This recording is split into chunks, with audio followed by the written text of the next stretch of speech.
What's up, everybody? Welcome to episode 45 of Formidable Opponents, a show that pits three people who have known each other virtually their entire lives in a series of conversations as we argue what is best in a variety of fun, engaging, and critical pop culture topics we all debate about. I'm Randall, and with me always, Bob and Joseph, and today's topic is worst cover song. And speaking of songs, we got a new one going. What do you guys think of this song? Very, very good. I like it very much. I wanted the Muppets. You know, it's not easy being green, and we went with it's all right. It's all right. Cannibal Corpse. No, yeah. New intro. Not Cannibal Corpse. No, I love it, man. It's badass. This week, we're talking worst cover songs. There are few things worse than butchering a classic. Let's be clear and let's be fair. Most of the artists we will be talking about have achieved fame and notoriety on their own accord. We're not denigrating a lifetime of success, but merely examining those missteps, those wrong choices. The worst cover songs, after all, take place at the karaoke bars around the country, dive bars, school talent shows, and the fucking Kids Bop Kids. Bob and Joseph can attest to this, as two of their classmates were ambitious enough to think covering Creed's Higher was a smart move, as if the original song wasn't painful enough to endure. We are talking about artists who have basked in the glow of introducing something new and well-liked and leveraging that fame by subversely creating a nuanced, supposedly cool take on an already established classic. You see, we're not here to insult, take shots at, and feel embarrassed for these artists. Well, we're not? Yes, we are. We are. But we are also here to salute the balls it took to make such a tone-deaf decision. Careers have been made and quickly decimated because of bad cover songs. I mean, can you name a big mountain song other than the horrible cover of Peter Frampton's Baby, I Love Your Way? Props to the sexy sax solo, but did they not learn from Will to Power, who 6 years prior also covered Baby, I Love Your Way? Did they not learn from UB40 that white guy singing reggae covers? Maybe not the most substantial business model. My last point, it's okay to cover good songs, but that's oversaturated. It's like movies. Why remake classics? Remake bad movies and make them good. I would love to hear more artists take bad songs and make them better. Examples, John Murphy covering Pumped Up Kicks by Foster the People, and Tiffany's I Think We're Alone Now. Yeah, yes, I said it. And what? You just may be. You don't like what's it? Foster the People's Pumped Up Kicks. It's a good song. It's okay. From the guy who used to pump up his Reeboks. You don't like that song? It's a good song. It's questionable subject matter, but I'm not going to get into that. But I thought it was a good song. Anyway. This week we are talking worst cover songs. Bob and Joseph, how are you guys doing? I guess we're ready into it, right? Yeah, we are. You're doing great until you mentioned Tiffany. How dare you? What's up, everybody? What's going on? Back at it, season 2, ready to roll. Mm-hmm. So I want to ask both of you, what are the elements of a bad cover song? What do you hear that tells you, fuck no, this is wrong. This is a bad cover song. I can't stand it. I think, man, it can be two. I think it's two. One, it's two things. And if it's got both of them, then, oh shit, turn it off. Because we'll talk about it. We'll talk about like a cover song that has, good music. The music sounds good, but then, there's the singer that's going way off course and doing something completely stupid and unnecessary, maybe changing up the tone of the song, the lyrics, not the lyrics. If you're changing the lyrics, well, then you're fucking crazy. If you're trying to do too much, especially with something so simple, then that can fuck it up. Also, the other thing could be completely redoing a fucking, great hard rock song and trying to turn it into a symphony classic or something like that. That's weird. That's definitely not going to come off very good. So it's going to be, to me, those two things sometimes. And like I said, if you got them both in one song, well, then fuck, we're in trouble. That's just me. It worked for Metallica and No Leaf Clover. So leave the symphonies out of it, Joseph. No, I don't like that. Not like that. I don't know. I'm just messing with you. No, I don't mind when they change the arrangement. If it's a really hard song and they kind of slow it down, I think I like that. When it's a really slow song, they speed it up. It can be really good. I think one of the things that you want to stay away from is if the song is great, if the song is just amazing, then you kind of mentioned this at the beginning. Stay the fuck away, man. If the song is mediocre, if the song's just, it's an okay song, it's a good song, but it's okay. Remake it. You know what I mean? Try to cover it. Try to add your little spin on it, and maybe you'll make it a better song. If it's a great song, if it's anything by the Beatles or the Rolling Stones, or you might want to stay the fuck away from covering a classic song, this great one of the best songs of our generation. I'm sure we're going to mention some of these in our honorable mentions, maybe even our picks, but you should stay away from these great songs. If the song is already perfect, if it's a masterpiece, don't try to cover it. You're not going to do any better than John and Paul did. I think I have an example of that, Bob and Joseph. And let me know if you guys agree or if you have an example that's better than this. Urge Overkill's Girl, You'll Be a Woman Soon by Neil Diamond. The Neil Diamond version, not so good, but Urge Overkill's version off the Pulp Fiction soundtrack, amazing. What do you guys think? I agree on that 1,000%. Like Neil Diamond's this great kick-ass artist, man, and I love a lot of his music, but it's not like that song was his biggest hit or one of his major hits. You know, it's just a good song. It was a middle of the road song for him. And the remake of it was a really clever spin, and it worked really well in Pulp Fiction. And I liked it a lot. I think it was a great cover. Yeah, another one we can talk about is Have a Little Faith. Was that song? Have a Little Faith in My Friends? Get By with a Little Help from My Friends. Sorry. Yeah. Jeff Buckley? The Beatles song wasn't Joe Cocker, right? Joe Cocker, my bad. Beatles song wasn't particularly that good. What? I know it wasn't the best. I think the Joe Cocker version really brought it to light, but I don't know. I might have contradicted myself because I did say that there's going to be those two elements, but I agree with Bob too. Yeah, you can change the arrangement as long as I guess it works. But if I guess maybe I should have said, if you're going to completely change the arrangement and it's just not coming out across very well, then don't fucking release it. Because we've seen that with great cover songs like that, like how Bob's mentioned, and particularly with his pick that he made for best cover, which was the Johnny Cash Hurt. You know, it was an acoustic rendition. The original song itself was also very mellow. But it worked out perfectly. And so you can change the arrangements. That's fine. I guess just make sure that it's not too vast or too over the top. You know? Sorry. I'm not going to say it, but that's what she said. Okay. That wasn't an editing glitch. They answered at the same time as they usually. That's how much time they spend with each other. I just want to say, I want to ask you guys a question. Put yourself in the mindset of the artist. What question should you be asking yourself before attempting a cover song, before performing a shitty cover version? Is there a checklist an artist should abide by? And you guys kind of touched on it a little bit. What should an artist do to ensure that they don't humiliate themselves with a bad cover? I would play it for people first and get a reaction, and not just your manager and producer that are trying to make some fucking money off of you, but think like, should I be doing this? Will people like this? Why am I doing this? You know what I mean? There should be a simple, like I said, a little checklist. Play for a group of people, play for a group of producers or people in the mixing room or wherever you are, and kind of gauge their reaction. You know what I mean? Granted, I'm sure that a lot of these artists are around a lot of yes people. You know what I mean? Yeah, that's people that are all yes. Oh, this is great. Oh my God.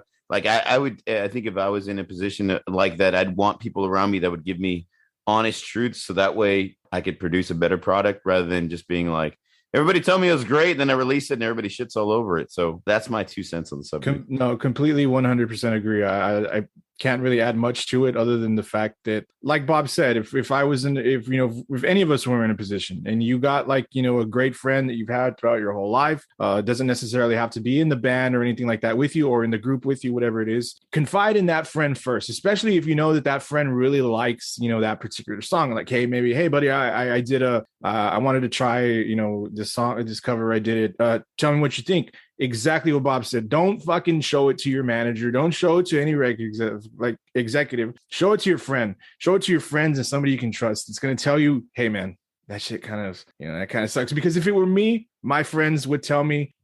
I know you guys would tell me, Bob, you're on mute. Yeah, I was like, yeah, you gotta say. I go play it for that drunk uncle or that one serious aunt that always tells it straight. You know what I mean? The one asshole, but they're our asshole. Yeah, that's what you play it for. I know you guys would do that for me if I was in this. Absolutely. Or I would do the same for you. Like, hey man, you're like, stop it, stop it, bro. Stop. Come on, put your hand on the guitar. Stop it. Erase.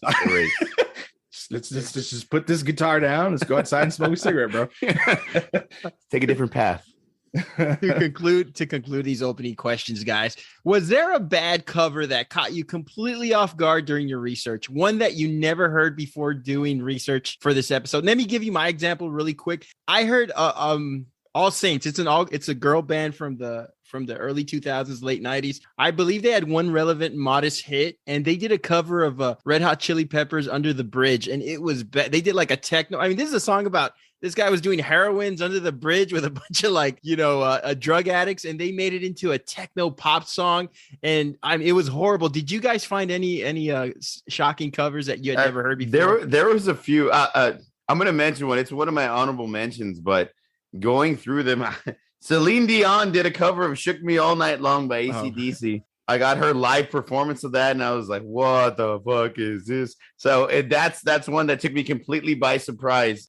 The greatest singer in all the world, just singing AC/DC, just wow. I couldn't believe it. I wasn't surprised by anything. Nothing really stood out to me. I was surprised that, like, because hey, we, in doing so, the first thing probably, and most of us did, is like, search bad covers online, and aside from the ones we already know. But in doing so, when I did that, I searched, and I was actually kind of pissed off. I mean, maybe it's just me. It probably is. You all might agree. There was songs on lists that I thought were like, hey, that's a good fucking song, and it kind of offended me. Just to name Limp Bizkit's Faith. Is that what Faith? That's a horrible cover. No, it's not bad. No, it's not bad. It reminds me of high school. But you know what? Also on that these lists were like, well, Faith, which I completely disagree. Their cover of Behind Blue Eyes, I liked it. I thought it was better. Oh, God, that's a awful cover. The Speak and Spell. Come on. What the fuck? That's not it. That's just that one part. I could see Randy like listening to Faith, like with the original by George Michael, and like getting dressed in front of the mirror and doing like blowing kisses. You gotta maybe that's why you hate it so much. Yeah. You never mess with George Michael. But also like Blue Monday by Orgy, I thought it was a good song. Alan Jackson, Summertime Blues, like how can that fucking come out on this? This is a great fucking song. And I don't want to talk about the guy very much, but Marilyn Manson's cover Sweet Dreams, I couldn't believe it came out on a few lists. Maybe, I don't know. I thought it was good, but I'll just leave it at that. And Annie Lennox was fucking awesome, though. Her original was badass. Mm-hmm. Yeah, it was. Yeah, I was more shocked by that than anything like out of nowhere. I didn't see like fucking, Lamb of God didn't come out of nowhere with a Pat Boone song. So I was like, so that nothing shocked me really. Pat Boone's metal album is just horrendous. Panama, you got another thing coming. He does a terrible Was it as bad as Celine Dion singing AC/DC live and in concert and doing a skip and like? I have no idea, man. I don't know. If you haven't seen that, please. The Return of the Millennials, I know you're a big fan of Celine Dion. Please go see that. You just offended them again. Let us know. Tell me what you think about. I think to me, I want to make these quick 2 points before we get to our honorable mentions. I think good cover songs are a lot like good podcasts. Every topic has been done. You have hundreds and thousands of pop culture podcasts, true crime, movies, music, etc. But I think when you put an original spin and make it your own without trying to get too far away from the topic or trying to do too much, I think when you're in that safe zone, but you're original and you got something powerful, that's what you should really go with. You shouldn't try to overthink these things. And I want to ask you guys, and I mentioned this in the intro, movie remakes, bad songs should be remade. I think like with me, I wasn't a fan of Live's Lightning Crashes, but what about if Metallica did a cover of Lightning Crashes? Or what about if Disturbed did a cover of Shaggy's Wasn't Me? I mean, you could hear these bands do it, and I think it'd be a great idea. Those are my two nominations. Should have never mentioned Disturbed. First off. They do enough. They do enough covers as it is.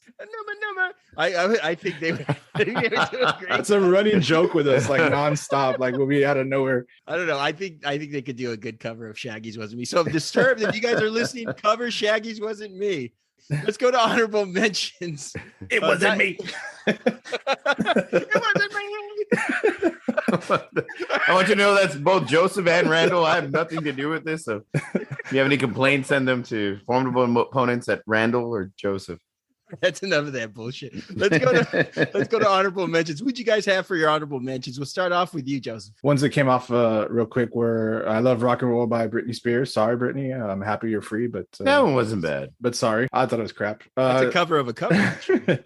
Yeah, true. But it, obviously the Britney one got more attention. Sweet Child of Mine, Sheryl Crow. Yes. It's horrible. I believe it's just the country version. It's okay. I mean, it's not terrible, but it's not good either. I can agree with that. I believe this. I got this band's name correct. Their name, because I didn't really know anything about them other than this one song. A band called Far. They did a cover of Pony by Genuine. It's horrible. It's out there. You can find it. It's bad. And Framing Henley. You remember this fucking band? This crap shit band. They did a cover of Lollipop. I mean, Jesus Christ, people. Attention, all alt rocker hipster bands. Stop covering good songs by rap and R&B artists. Just leave it alone, please. What did they do? What song did they do? They did Lollipop by Lil Wayne. It's horrible. Gosh. Okay. All right. Yeah. That song itself is horrible. Sounds sexual. No, Lollipop's good. And I Got Big and Rich shook me all night long. They also did a yes. I saw theirs. But I wasn't too shocked at theirs. I was shocked at Celine Dion doing fist bumps and wagging her tongue around singing "Shook Me All Night Long." So those are mine. What about you, Bob? Again, Celine Dion, "Shook Me All Night Long." Watch it; it will haunt your dreams forever. William Shatner singing "Lucy in the Sky with Diamonds" or singing "Mr. Tambourine Man," singing anything other than Rocket Man, which I thought was cool. I mean, who gave this fucking guy the idea to do an album back in the 70s or whatever it was? Jesus Christ, they're completely terrible. Jessica Simpson's "Boots Are Made for Walking." Yeah, she's a hazard. Yeah, she really butchered that song, man. She changed the lyrics. She added a bit. Oh man, Sinatra's version of it was so fucking cool and that had that 60s vibe. True. And Jessica Simpson came around and just completely butchered it, man. I almost picked that song because she did a really terrible job with that. What do you got, Ram? What honorable mentions do you have? Going to your point, Bob, about people being too powerful for anybody to tell them no. I think this was a case for my first example. Mick Jagger and David Bowie dancing in the street. Oh yeah, I completely forgot about that. Formidable Opponents for charity. I mean, banish all syncopation. I mean, I think this was an opportunity for them to hang out with each other. I saw this video. I showed this video to my son and I told him, hey, this was the 80s, all of it. We can't let this shit happen again. So, I mean, they were good friends, maybe even roommates. I don't know. But I mean, it's just a very awkward video and a very terrible song, but it was for charity. So I don't know what charity it was, but it was for charity. I'm sure it went bankrupt. The Ataris, Boys of Summer. I don't like the faux punk. When Don Henley sang it, he longed for past relationships, clinging on to hope. This was a sort of up-tempo, phantasmagoric, zero feeling behind it. They name dropped Black Flag for cred. I'm not a fan of this song, and a lot of people like this cover of Boys of Summer from Ataris. What do you guys think about that one, real quick? I don't hate it. I think I don't want to say they're not as well known. I think they were more of they're the good, well-known underground. They don't come out on MTV punk band from that time. So, and they had some good songs. So I don't particularly like to listen to it, but I don't hate it. So well, I've never painted my fingernails black, so I don't know who you're talking about. I'm lost here. I'm just kidding. I don't think much of it. It's an okay cover. It's not terrible, but it's not good either. It's kind of lukewarm, like Joseph's cooking. This is the bone of contention here. I did write down Behind Blue Eyes by Limp Bizkit. The fact that Fred Durst sucked in his gut for 3 minutes for this shit, they eliminate the best part of the song, perhaps for the best. And of course, that speak and spell during the bridge. It's just, I don't know how you guys like this song. I think it's a horrible cover. I mentioned Faith. Joseph mentioned Behind Blue Eyes. Joseph likes Behind Blue Eyes. I had Alien Ant Farm, A Smooth Criminal. Just because, what? Yeah, just because you can play, just because that was fucking awesome. That one was fucking awesome. Okay, now wait, I just have one point about it. Just because you can play a heavier riff on a pop song doesn't mean you should cover it. They had no other hits. You had no other discernible talents. Movies. They had movies. They had attitude. Your attitude. I mean, they were probably a one album wonder, but yeah, they were definitely one album wonder. There was more than one hit on that album. Terrible band name too. They had a monkey. They could do the wow. They could do the woo. The bassist could hit the high note. He squeezes nuts really hard. Lenny Kravitz, American Woman is another one I had. I just didn't like that cover. I also had Sheryl Crow, Sweet Child of Mine. Great lullaby song, but as a cover. And he was also on one of the worst Adam Sandler movies, Big Daddy. I had Weezer, who I love when they did Paranoid Android. I love Radiohead, but Those are some weird motherfuckers. You can't cover them. Nobody should cover them. Their vibe, the chromatics. Radiohead's, you can't cover Paranoid Android. You can't cover. I don't think you can cover Radiohead. I mean, they encapsulate. I think you can probably cover Creep. I think that's probably the only song from them that you can cover. Yeah, and oddly enough, it's the song that they fucking hate the most because it's the one that brought it to prominence. Yeah, and it's the one that most people will cover. Yeah, I agree with that. I think Creep's a coverable song. And then lastly, I'm surprised you didn't mention this, Joseph, because you kind of planted this in my head last week. Fergie doing the national anthem. The sexy national anthem. I left that out. I was like, that's not the worst national anthem. Roseanne singing the national anthem was the worst national anthem. But yes, I agree. Go on. Because they're fantastic. It's not necessarily. It's not the national anthem. It's not like a recorded history song. So I mean, yes, it's very history, but you know what I mean. It's not really. It's not really a song to cover. It's not. Yeah, it's not a released on many albums. Song. So that's why I left that one alone. Jimi Hendrix playing it on the guitar was the only cool time anybody ever did that. Yeah, but of course that was a horrible rendition. When you got Draymond Green laughing at you, I mean, fuck. It's nothing. That's the worst. You in trouble. So we're going to go on with our selections. I'm going first. My selection was and is American Pie by Madonna. I'm going to start off with something positive. Don McLean, songwriter and performer on Madonna covering his song. I think it is sensual and mystical, he said. I also feel that she's chosen autobiographical verses that reflect her career and personal history. Bullshit already. I have received many gifts from God. Oh my God. But this is the first time I have ever received a gift from a goddess. Translation: one of the richest musicians just cut me a huge royalty check, and I'm going to shut the fuck up and collect my money. This isn't a quote. It's a non-disclosure agreement. All right. Madonna is the only woman who could fuck Jose Canseco, Sean Penn, Warren Beatty, Vanilla Ice, Dennis Rodman, and Buddy Holly posthumously. Okay. Jesus. According to McLean, American Pie was originally inspired by the death of Buddy Holly. An interesting cover within a cover twist. In 1971, a singer named Lori Lieberman saw McLean perform this song. She was so enthralled with McLean, he became the basis for her song "Killing Me Softly," which she wrote for Roberta Flack, which led to a shitty cover by the Fugees. I know I'm gonna get flack for that. What the fuck? Yeah, I did not like that cover. I mean, come on. Okay, so back to American Pie, and the one good thing I can say about Madonna's cover, it's half the length of McLean's original. His original was, I believe, 8.5 minutes. She did about 4 minutes. While McLean's song is a sonic shrine to the musicians we lost, to that tragic airplane crash that claimed the lives of Holly Valens and the Big Bopper. You all watched La Bamba. This Madonna song had absolutely no connection to anything. It was suggested she cover the song by her co-star, Rupert Everett, who's a 90s actor that's almost Dermot Mulroney, in a movie none of us have watched called The Next Big Thing. The plot of this movie is that Madonna has a one-night stand with her gay friend, gets pregnant, and they decide to raise a kid together. It was directed by John Schlesinger, I hope I said that right, who directed Midnight Cowboy, and Rupert Everett also sang backup vocals on the song. God almighty, he's the guy to blame, okay? Rupert Everett, if you're out there. It is without a doubt not only tone deaf and disconnected, it's a debacle. It is completely flat and has zero life to it. It's deader than the musicians this song was originally written about. All right?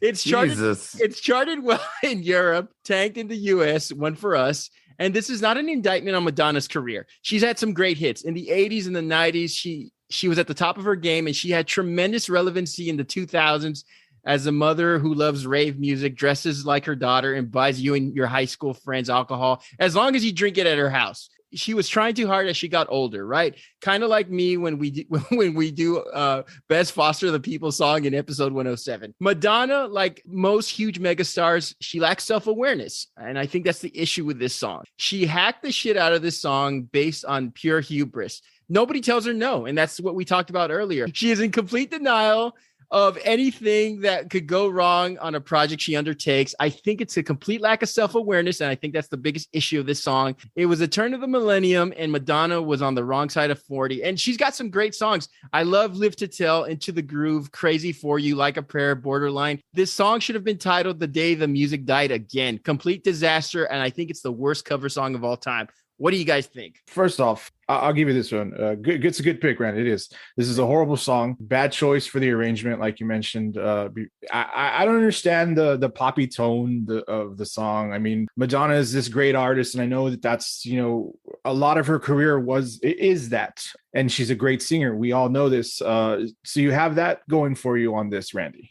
She can sing. But yeah, the thing that stands out for me the most on this cover is that crappy tone and arrangement. It reminded me, and it probably, I'd have to look at the years that they were released. It reminded me of that clubby pop song similar to what was that one, Ray of Light, that she did? Yeah, Ray of Light. Except a little bit, obviously that song was faster, right. But it had that vibe. As you mentioned, Madonna's a great artist, world renowned. This was just a terrible choice, and I think we know, because we know she can sing. If this was done better, I don't know.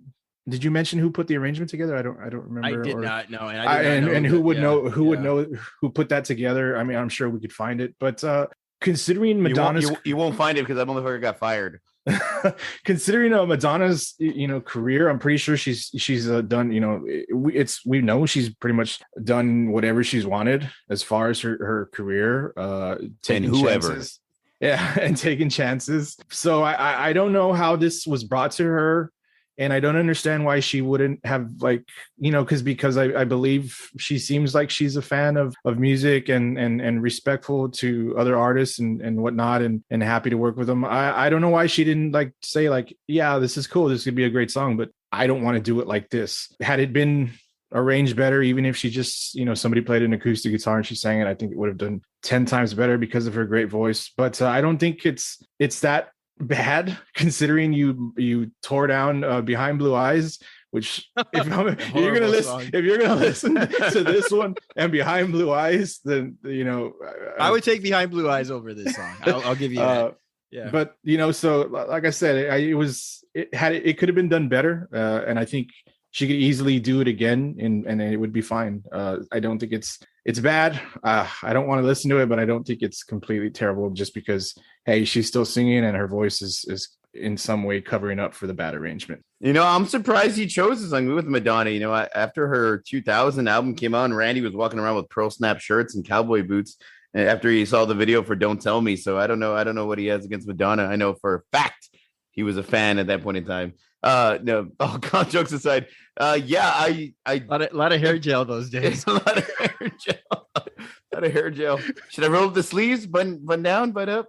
Again, when you go with a classic song with American Pie, I mean, this classic folk song of, was it 60s? Yeah, 60s. The 60s. I forget the year, but yeah, this classic folk song, man, of the 60s. And you remake it and you give it this poppy vibe, and I know it's Madonna who can basically do. I mean, she was the biggest pop star in all the 80s, and she could do whatever the fuck she wants to do. But when you take a classic song like American Pie and you try to remake it and give it this poppy vibe, it just did not work at all, man. I think it fell flat. I think it missed. It was all in good fun, and the song had kind of this serious tone, like you said. It was written about the day music died with Buddy Holly and Richie Valens and the Big Bopper, and she kind of gave it this fun poppy club music type of feel, which I feel didn't do the song any justice. So it's just, I don't know, it was a big miss for me. So I could see why you think it's a terrible cover song, which I really believe it is. I don't think it's the worst, but it's a pretty bad cover song. And I don't want to bring music videos into this. I did see the music video. You loved Ray of Light. You recorded it. I saw you. It didn't. The music video I didn't understand because, like you just mentioned, Bob, the what the song was, or what we all know what the song was written for. The music video that she did for this song, it was completely different. It felt more like I don't know, I don't want to say a political thing, but it did have a lot of imagery like that, and it's not necessarily what the song was about. So yeah, you got to take this song. It's a great song, we all know it, and had she just, like I had mentioned earlier, just done it simple, it probably would have been a lot more successful. The only good thing I can say about sorry, Joseph. The only good thing I can say about this song is that this cover is that she cut it in half because American Pie was 20 minutes too fucking long. The original version was. It was. Once the marching band came on, he's like, oh, come on, shut the fuck up already. All right.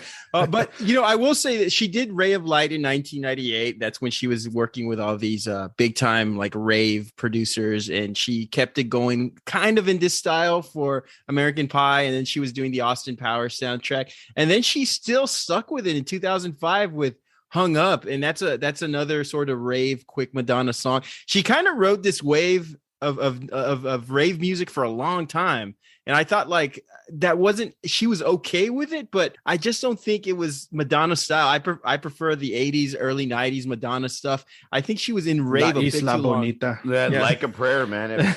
Like a Prayer was good shit. Randy gets dressed in the morning to La Isla Bonita. Vogue.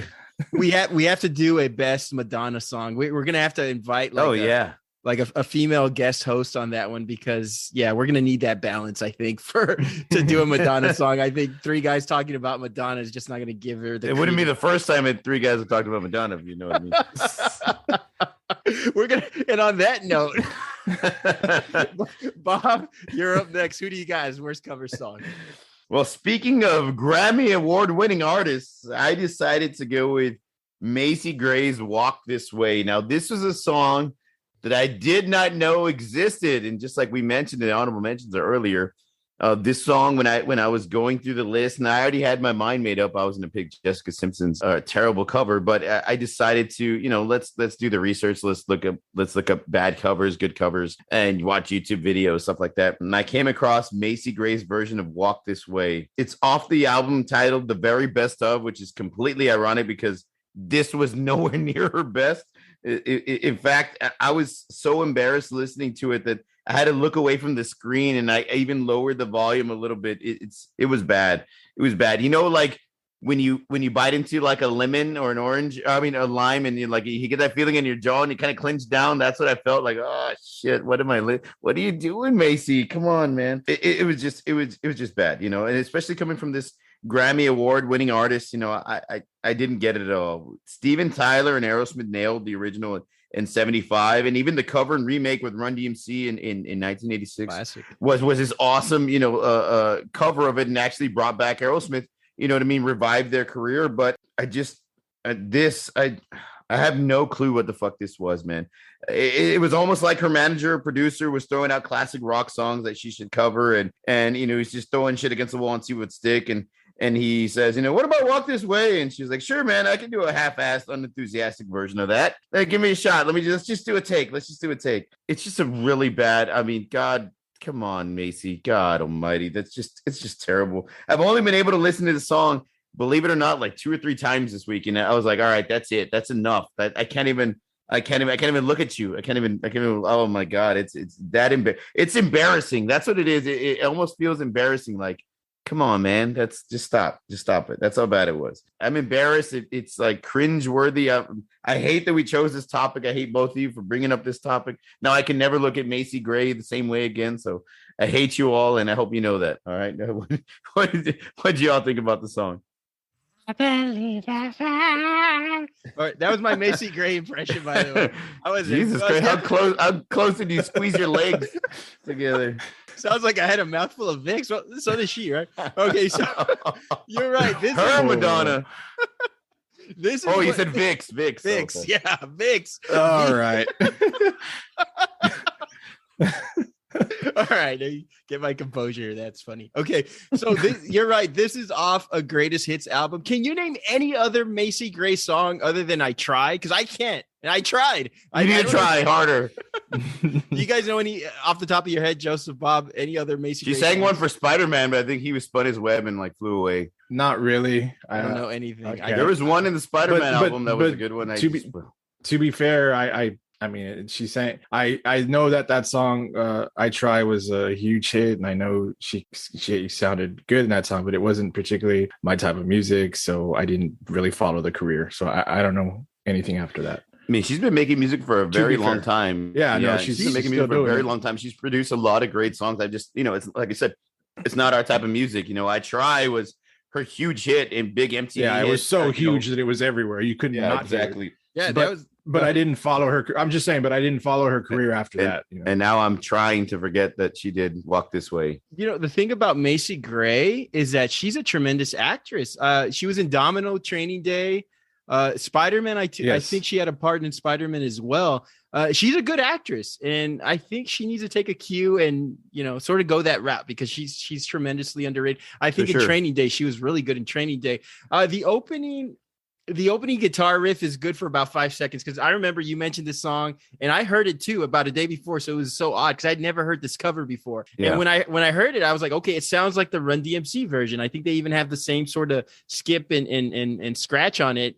And then 5 seconds into it, I felt like she was reading off a cue card. It sounds, yes, dude. Yeah, she's like, I think she wasn't at her best, or I think this might have been something forced on her. So I don't want it to be a complete indictment on Macy Gray. It doesn't sound like she went in there and she was like, I'll do this Aerosmith cover. It's going to be great. It felt like she really half-assed it. And I think it might have been pressure off the record label. I want to give her the benefit of the doubt because I know she's a talented artist and this was just a disappointment. It sounds like a song you'd hear over a scene where Martin Lawrence is trying to frantically put on his Big Mama's house outfit to avoid the cops.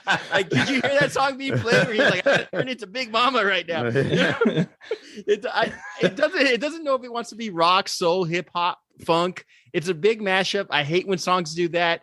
The Run DMC version was tremendous and they kept the same lyrics, the same spirit, but Macy Gray was just completely overwhelming. To me, this is a deep dig. This is a treasure chest of a bad song.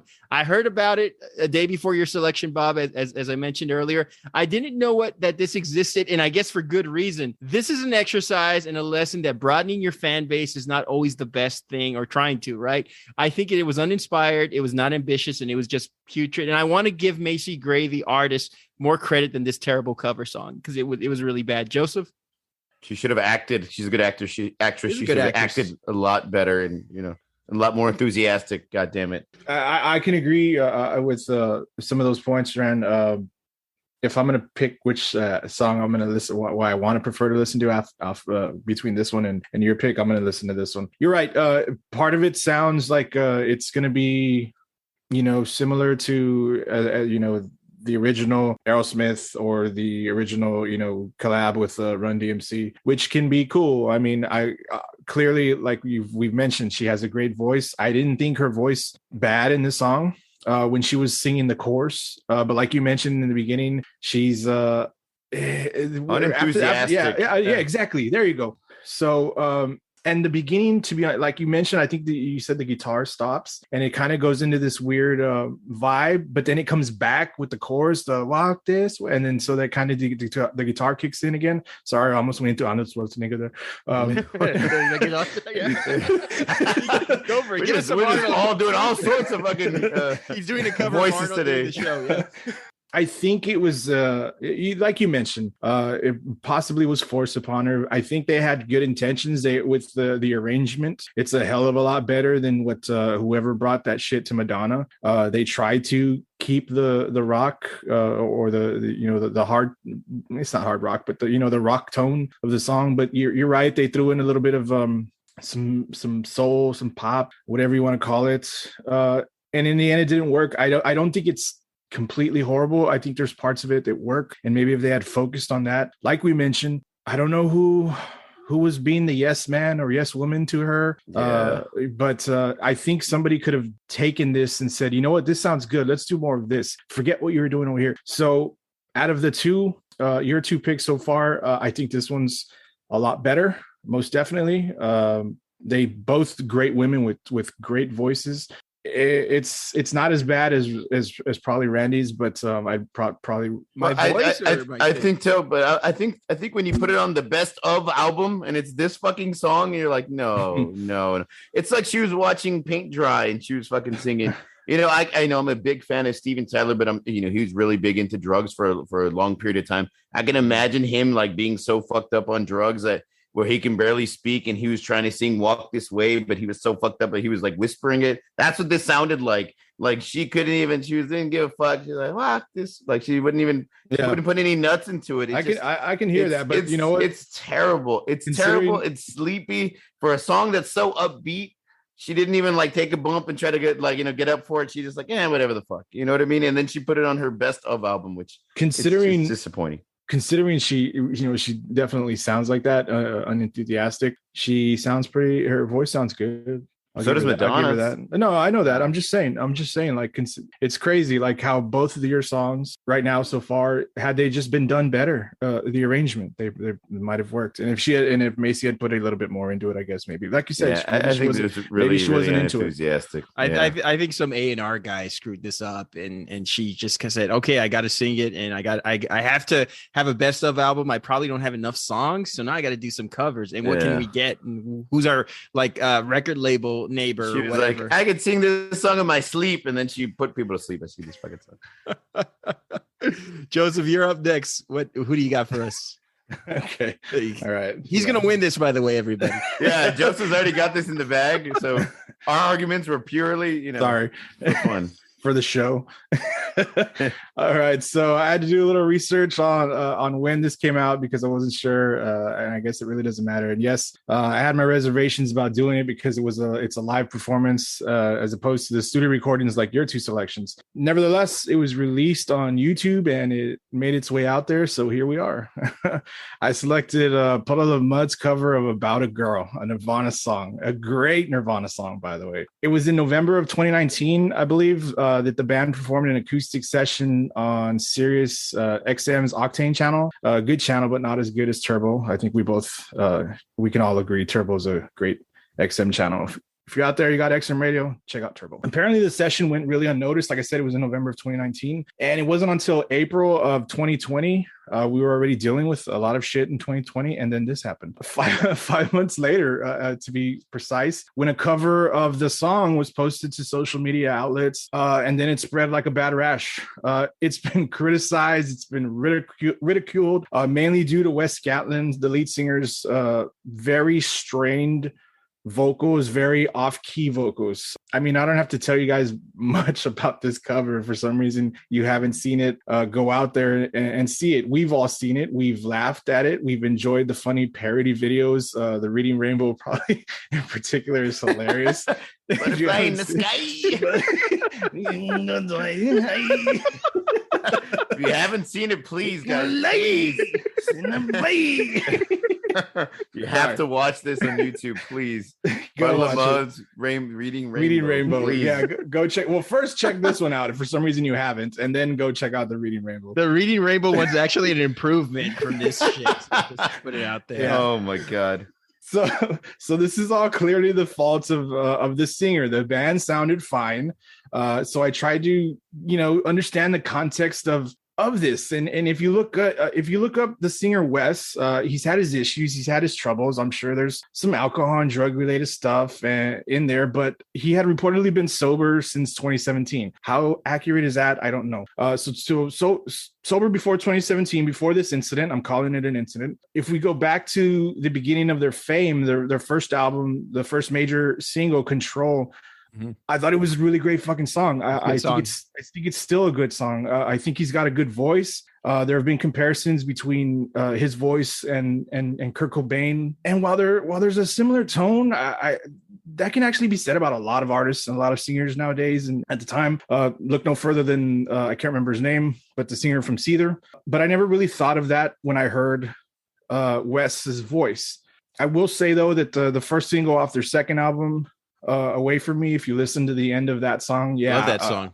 I can hear at the end of that one, probably at the end. It's the one time I heard that and I was like, wow, this is like very Kurt Cobain-esque. But anyway, I'm getting off topic. The reason I bring this up is because I think he has a good voice, but according to him in a later interview, he blamed this performance on late nights and not feeling well. It was drugs. It was heroin. It was smack. Well, he was supposedly sober. So supposedly. It's going to come down to who you believe. If he was sober, if that's him sober, he should be back on something. God damn it. So, this is what he blamed the performance on. Okay. I think maybe he was, trying too hard. I'm not sure. There was two other songs that you can watch videos for on YouTube from this session. One of them was Blurry. We do know the song Blurry, and it's a good song. And while and while the performance that they did at this, same little thing, it wasn't the best. I heard it and I was like, well, he sounds a lot better singing Blurry. So what the fuck happened? They also did another song, but it was more of a newer song, so I wasn't too familiar with it, and I didn't really have anything to compare it to. But it's one thing when you try to take a song and make it your own and fail, like, you know, other picks, or maybe, you know, the picks that you made, but this was a simple thing to do.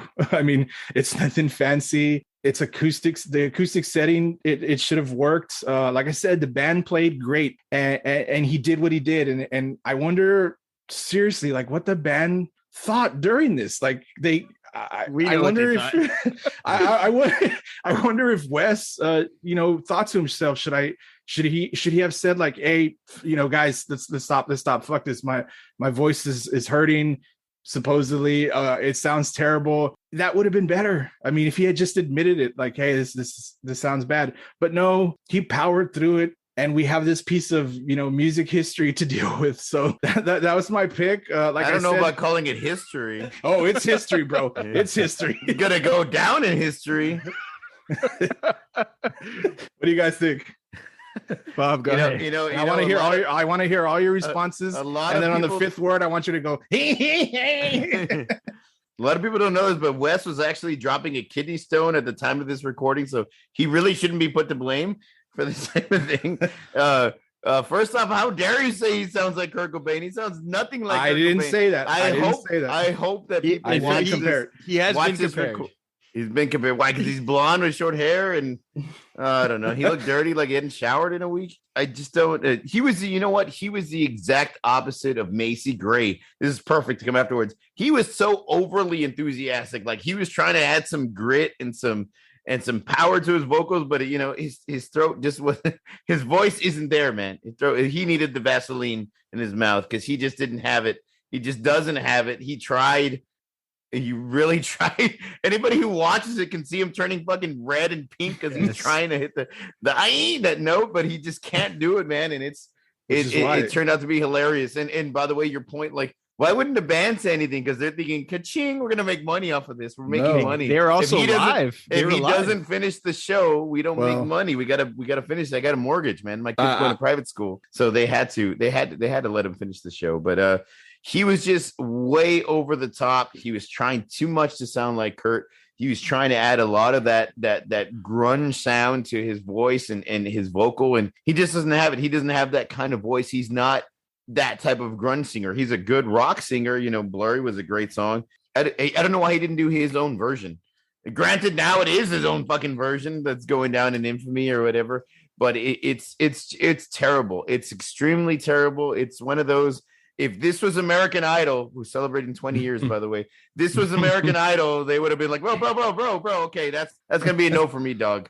Sorry, man. You know what I mean? They should have cut him off. Somebody should have cut him off. If he wasn't drinking, somebody should have given him a fucking drink or something, man, because he needs Jesus. I don't know. Yeah, go ahead, Rand. What do you got? No, real quick, but like I said, what's interesting, and again, I've never compared. I've never been like, oh yeah, he's so like Kurt Cobain.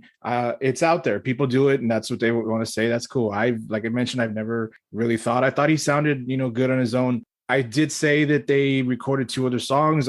Go out there and check out the Blurry. They did the rendition of Blurry, and it wasn't horrible. But you can actually go out there and watch YouTube live videos of them performing Nirvana songs live, and he sounds 10 times better. So they really should have stopped this. And again, like I said, I had reserves about it because it was a kind of a live thing, but it happened. So it's out there, and it's my pick. What's up, Randy? Oh man, Bob and I, before you logged on, we were talking about American Idol celebrating 20 years, and I was reminding him that the first episode I saw at his house 20 years ago, and Justin Guarini would have done a better fucking cover than you. Oh, what happened to that guy? The Dr. Pepper guy? Isn't he No. That's another guy. What's his name? Guy, is it him? Is Dr. Sexy? Who the fuck's Little Sweet? Yeah, Little Sweet, dude. He's the old American Idol guy from first season. No, really? Yes, Google it. Yes. Google it. We gotta settle this right now. Well, Google it while I make my points. All right, Little Sweet. All right, Nirvana. Justin Guarini. Sorry, it's Justin Guarini. I fucking told you. Is he Little Sweet? Little Sweet. He's got a lot going for him now. I love the little sweet commercials. Anyway, I'm sorry. Go ahead. Anyway, I lost my train of thought. Okay, so can we all agree they showed promise at the start? I think we can, despite the shitty band name and Fred Durst being their backup A&R guy or whatever. Control was a good start. Other than all of us simultaneously lowering the volume every time Wes Scantlin continuously blurted out, "I like the way you spank my ass." Did you guys do that every time he would say that line? Would you lower the volume? I turned it louder, actually. Yes. In the late 1990s, early 2000s, we've had enough distance from Nirvana that bands felt safe to sound a lot like Nirvana. Silverchair is another band that fits the bill that was accused of sounding a lot like Nirvana. Ironically enough, their best song, Puddle of Mud's best song, Away From Me, is the song they sound most like Nirvana. And it's a good song. I think it's their best song, actually. How do they get out of a cascading shadow of sounding like Nirvana, cover a Nirvana song, and completely fuck up everything? I don't know. This cover is so bad, there are YouTube reaction videos dedicated to it. In the session recording, once Scantlin sang that first line and ended with "friend," they had this immaculate, "we are fucked, we are so fucked" band look on the face. The bassist, the drummer, everybody looked at him like, "We got to do this shit. We're live. We better finish this." They look like they were being held hostage. I mean, this came out in 2020, and it was worse than COVID. Okay? The way Scantlin, Jesus. The way Scantlin contorts his face in an unnatural grimace just adds to the destruction and the hilarity. Cobain's worst heroin binge would have come off better. It was so bad, Courtney Love mumbled to herself, "I killed the wrong guy." Okay, so why? That's in bad taste. Come on, man. The other band members must have been like, "Shut the fuck up. He paid for these instruments." Okay, let him sing. You have to sing. Fuck it. Let him sing. Let him embarrass himself. It's the same cringeworthy reaction everyone gets when the groom serenades the bride at the wedding. It was just cringeworthy, horrible. The one saving grace, the instrumentals were good, but this was such a horrible cover. I don't know what was going on through Wes Scantlin's mind. And if I'm sure they had to have rehearsed this. And I wonder if he like just pulled the rug from under his band and said, "I'm going to go all out and do this my way." Because they look like they're like, you saw the bulging eyes, like, what the fuck is this guy doing? What's going on? I told him not to only take one hit in the back. I wonder if I don't know why he didn't I don't know. Maybe he heard himself. I sound good. Maybe I in his head, he sounded good. He didn't even have to scream. He didn't have to scream. He could have just sang the vocals clean and it would have been 10,000 times better. But would it have been memorable, Joseph? It wouldn't. I don't know. We'll never know. Oh, we know. We know. But we got our great parodies, like we've mentioned, of Reading Rainbow and DuckTales. Go look for them. They're great. Like a hurricane here in Duck. Yow! It was truly bad. In Puddle of Mud, I mean, coming back off of, they didn't have a lot of relevance after their first sort of, burst. I think, what is their big hit? Is it Blurry? I think it came out in a soundtrack. I think it's their biggest charting hit. Well, Blurry was a huge hit too, but so was Control, and they had She Fucking Hates Me. Oh yeah, that's right. They had some hits. I think their first two albums were they kept them going, and then after that they did a cover album. I think I remember, because I remember them doing a cover of. Speaking of, I think I remember hearing a cover of All Along the Watchtower. What the fuck did they do? Said the Joker to the theme. Oh, Jesus Christ. All right. So, I think you nailed it, though. The rest of his bandmates they're listening to, they're like, what the fuck is going on? What is he doing? We're going to be fired. Fucking shit. We've had a good run. Final questions, guys. Are there any bands or artists that are uncoverable? Like, don't even attempt. I think Radiohead's one of those, other than Creep. Are there any other bands like, don't even try it? They just sound too unique. I would say, if you're trying to cover like Robert Plant and Led Zeppelin, I mean, you're not going to be able to match his voice. Well, guy, what's that band? That sounds, but that's like a carbon copy, and that guy's fucking full of shit too. He was like, "Oh, I try to make myself sound like Steven Tyler." Like, come on, man. Even Robert Plant was like, "Come on, man. You know you didn't copy Steven Tyler, motherfucker." I don't think you could copy somebody like the Beatles. I mean, because so many of their hits were so amazing. It's one of those bands. It's kind of like it's already perfect. Why would you fuck with that? You know what I mean? What other bands? I mean, What do you think, Joseph? What other bands? I think I put Pink Floyd up there too.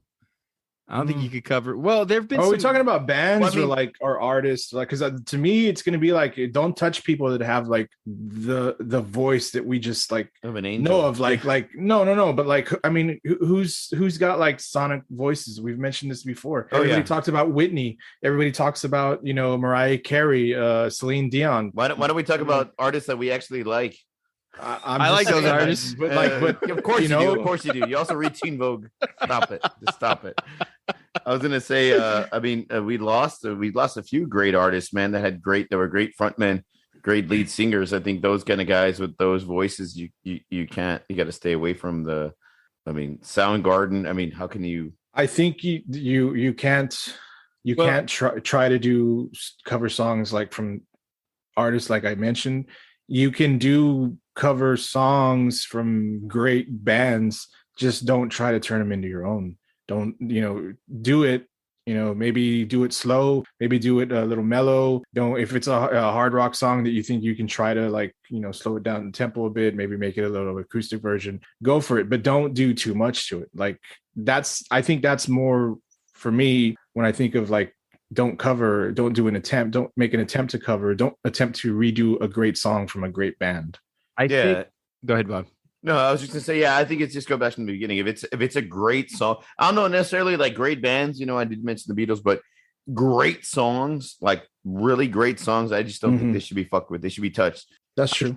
I think also when you have two leads that are just so vocally and harmoniously, and I mean so vocally in sync, and just the harmonies, like Lennon and McCartney or Lane Staley and Jerry Cantrell. If you listen to every Alice in Chains song, they're like harmonizing, and they have such unique voices that if somebody were to cover an Alice in Chains song, I mean that's a very ambitious proposition to take on, because I don't think you could play an Alice in Chains song and do it any justice as well as the original. I mean, that's just my opinion. No, I agree with that. I mean, shit, 1,000%. It's like trying to cover a Chris Cornell song. Like, if you try to sound like Chris Cornell, if you try to match up with that, you're going to fall short every single time. So it's really like maybe there's certain artists or lead singers, but really, if the song is great, I would just stay the fuck away from it. And the flip side to that is Chris Cornell could cover anything. The guy could do Sinead O'Connor. He did Michael Jackson. I mean, he's done some could cover anything. Covers. Yeah, there's certain artists that they could sing anything, man. They could sing the fucking phone book, and they'd be fantastic, dude. Did you?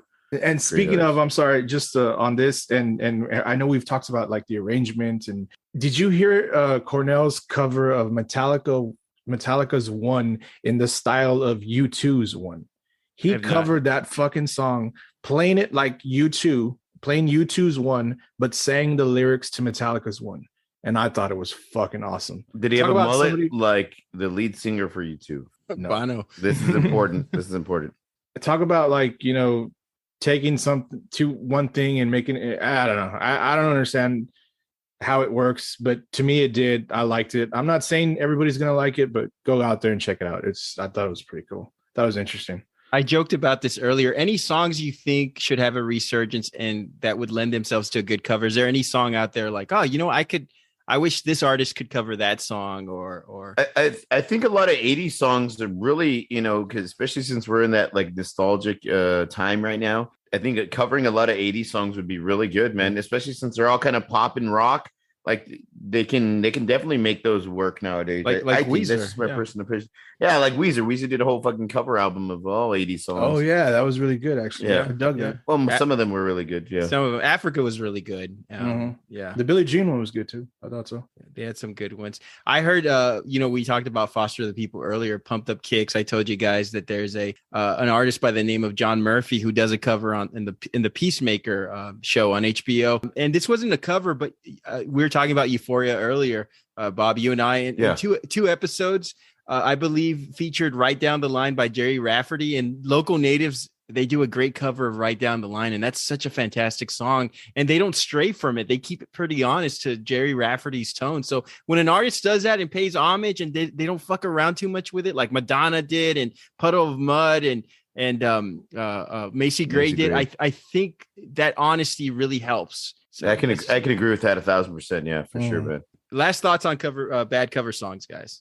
I think there's a lot more out there that we don't know. and we probably shouldn't know. I think there's a lot out there that aren't bad songs and they end up on lists like the ones that I mentioned earlier. I'm sorry, I like those songs. I thought the cover of Blue Monday by Orgy was badass. I thought me and Bob think Faith is good.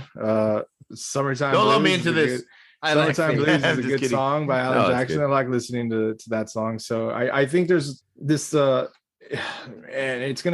there's the ones that are the obvious ones, kind of like the ones we picked, and then there's the ones that are like, what the fuck were you thinking? But again, people are probably going to listen to this and be like, what the fuck are you thinking? That's a great song, Bob, or that's a great song. Randy, they'll probably listen to Joseph. You were right. That's a fucking they won't say that about yours. They're gonna love Sheryl Crow's version of "Sweet Child of Mine," Joe. So you're gonna get shit on for that. Sorry.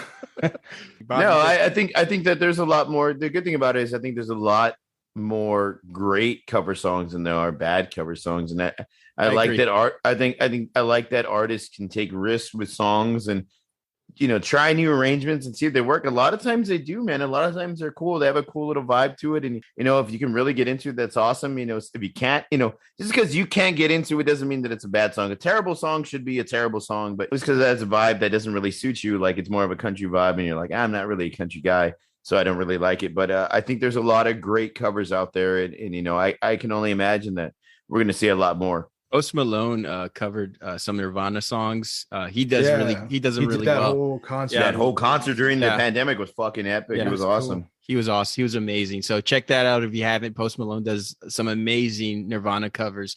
That's our show, everyone. Listeners, we'd love to hear from you. Hit us up and let us know which bad cover songs we did not talk about. Most importantly, let us know what you think about the show. You may reach us at formidableopponents@gmail.com and follow us on Twitter, Instagram, and Facebook by searching for Formidable Opponents. We want to thank Creative Little Pill for the artwork this week, and join us in next episode. We'll be talking best 80s movie montage. So for Bob and Joseph, I'm Randall. We'll see y'all next week.